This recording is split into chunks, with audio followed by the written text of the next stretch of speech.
Hello, hello, hello. Good evening and welcome. I'm Claire, this is Purple Poppy, and before I get started tonight, I would like to shout a huge thank you to Tracy Fox for adding my channel to her new Foxy Rag website, which has brought along a huge number of new subscribers. Thank you, ladies. It is very much appreciated. Lovely to have you. So tonight I'm going to be doing another video on the oh goodness me, the paste and the stencil. Now I don't know if Tracy started something, but I have had nothing but technical difficulties since Friday. I did a video on Saturday, wouldn't upload. I did a video on Sunday, wouldn't upload. I did a video yesterday, and guess what? It wouldn't upload. So let's hope that today it's all going to be fine. So I'm working on this journal, and what I said in one of the many videos that refused to upload was that I would be using this digital page that I'd created, having my first play with digital making of paper. If you want a copy of this, you'll find it on the Facebook group as a PDF file. You can just easily download that and print it out.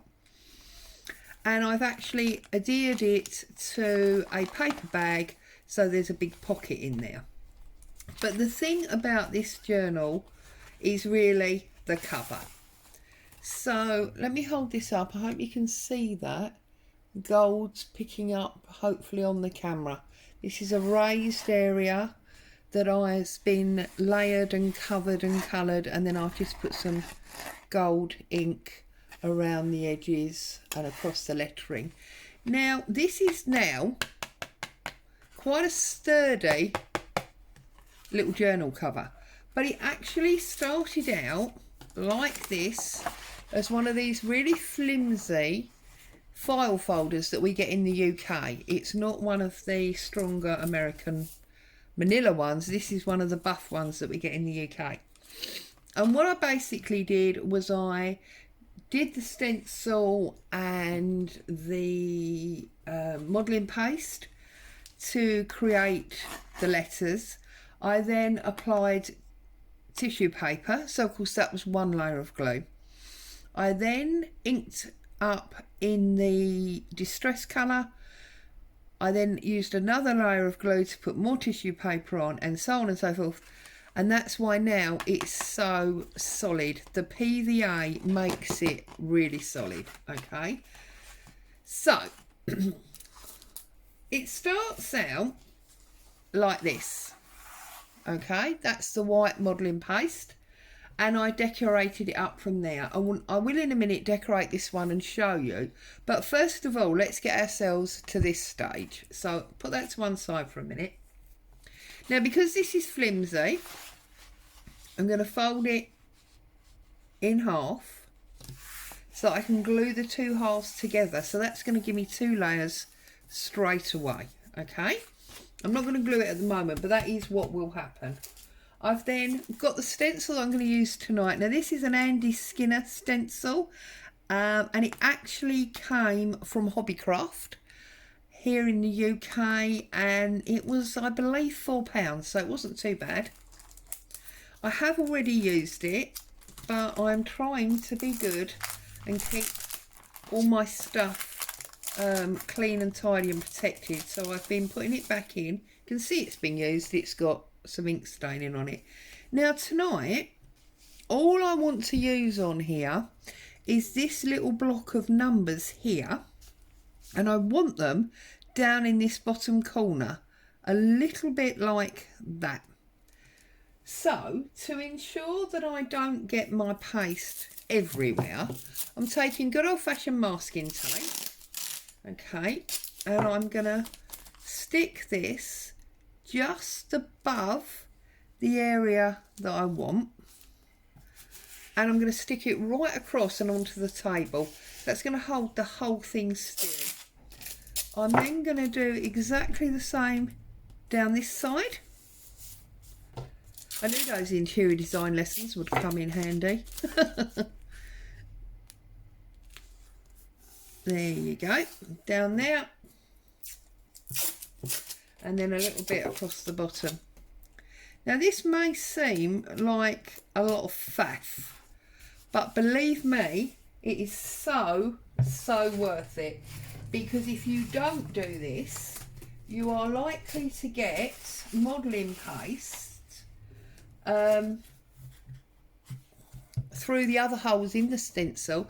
This is the modelling paste that I'm using, so it's Galleria modelling paste. This is a particularly heavy quality one, tight to open.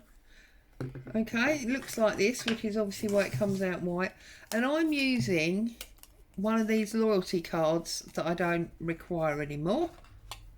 I'm just gonna grab some out of the pot, and I'm gonna put it on quite liberally, and we don't worry because there'll be no waste, because we will be scraping it off in due course. But it's important to make sure. I did have a little paste brush that I was using for this, which of course I've now, here's one. These little children's like paint glue brushes, they're not actual brushes, are they? Like plastic brushes they use in schools, are awesome for this, because it enables you to spread it out, make sure you've got it in all the holes, okay, and when you know it's all covered and every hole has been filled, that's when we come back and our loyalty credit card or whatever comes into its own and does a really fantastic job. So what I'm going to do is I'm going to start at the top, and in one smooth motion I'm going to drag all the way down. Look, you see, straight back in the pot, no waste.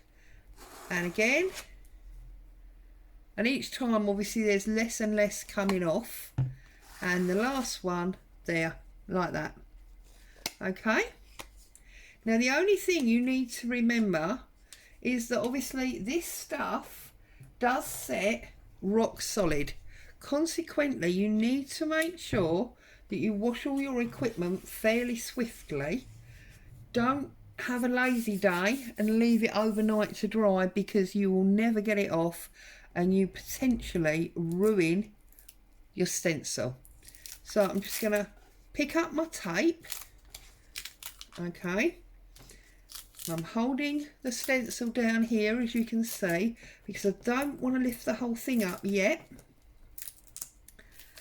And having lifted that, did you see?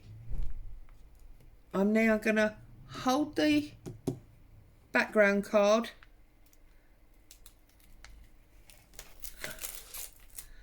Now we did get a little tiny bit. I obviously didn't quite cover up the end of that rail word there.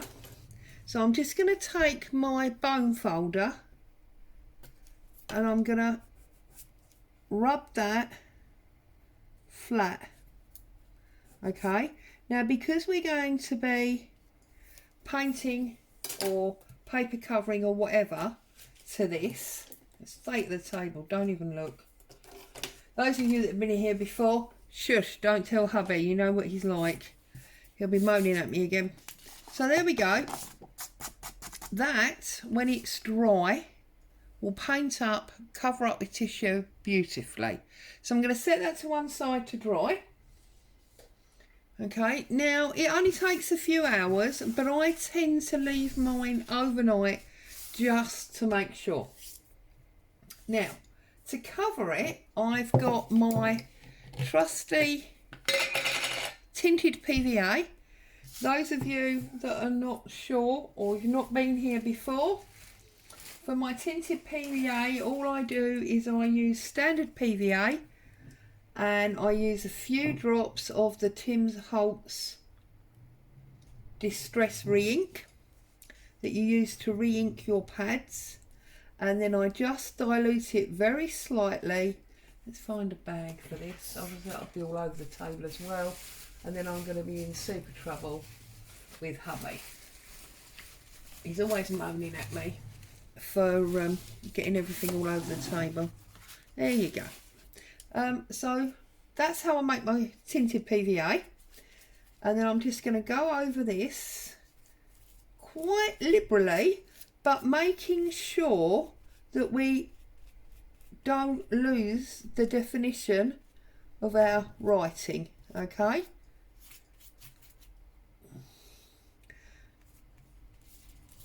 so I've covered that completely, and what I want to do now is, this is tissue paper that's been coffee dyed, and it's double layered, and I'm just going to press it down. You can start to see that the lettering is coming through already, yeah, and then I'm going to go back over it with my glue, and it will become a little bit like a napkin then, and it will start to obviously A, stick, but B, let that paste stencil come through from underneath. Can you see? That's all. And then if you just give it a little dab, and it makes sure it pushes in to those, well, clay, the paste letters that are underneath. Give it a little dab, and then a good paint with a brush. I'm not worried about all these creases that are in here. I like them. I think personally that it adds to the age that, you know, we're creating. Now, can you see that that is an instant aged front cover? It's that simple. Okay, and again, set it aside to dry, and once it's dry, then we can take off all the excess tissue paper, and we can start adding inks and things to it if we choose to. So there you go, that's how I've made, I'm just trying to get this out of the way now, that's how I made this cover, this front cover, and then I just went over it with various inks. Okay, so that's the cover which I wanted to show you, but probably what is more important in this video is this journal here. Let me move all this pasty stuff because I do not want to get any of it on this journal. So, as I say, what's probably more important is this journal. That's all dry, good. Because I did do a video a little while ago saying that this was the journal that had been made from all of the odds and leftover scraps of paper that were on my desk. Okay, again, it's been coated in my tinted PVA, and I did say that this journal would be my 100 subscriber giveaway. Now, thanks to what's happened over the weekend, we have suddenly jumped from 90 to 140, I think it is now. So if anybody would like to have this journal or be in a chance of having this journal, you need to comment on this video. Any comments on this video will then, in let's say a week's time, will be added into one of those random draws, and then I will be posting it out to whoever the draw selects. It is open internationally as well as nationally, so it doesn't matter if you're not in the UK, you can still be in with a chance. However, please bear in mind that with everything that's going on, shipping to outside the UK at the moment is taking a very long time. Now, because obviously this is going to be a giveaway, I don't want to show you all of it because I want you to have some surprise when it comes to you. So here's the front cover, okay? Collage of lots of different papers and then that tinted PVA. It's got a lace covering on the spine and the same collage on the back. Now it is 4 signatures, and not every page, but most of these pages were made on video as part of my clearing rubbish from my desk series, if you like.